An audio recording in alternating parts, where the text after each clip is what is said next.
if you are alive and you are healthy and you have the energy to work and make money and to improve your life, then we say grateful to God. We are grateful to God, right? Hey man, I spent some time in hospitals when my health wasn't so good, and you can spend some time in hospitals if you want to. There are some kids out there that are like 6 years old, 7 years old, that got some terminal illness, and they're not going to be able to ever start like the second grade. They're never going to be able to experience life. They're never going to know what high school feels like. And I know it's rarer to see cases like that.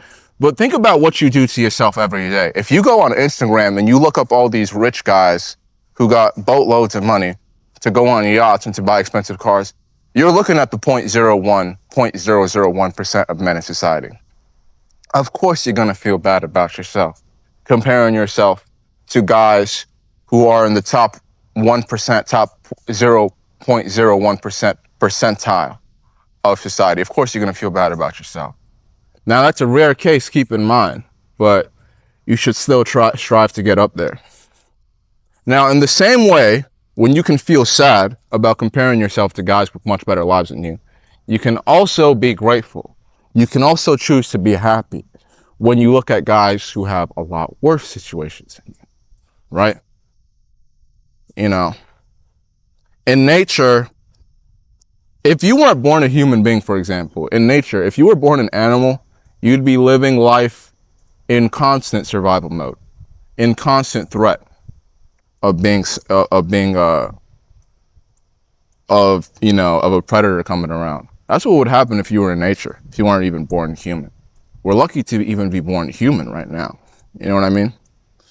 We are lucky to even be born human right now.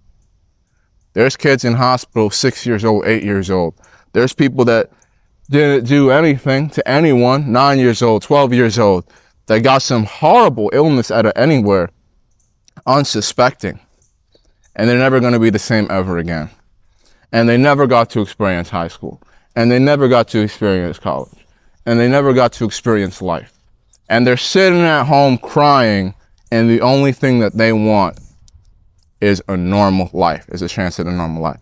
So be grateful, count your blessings, and if you woke up alive and healthy today, let's take some time to thank God. I just want to thank God.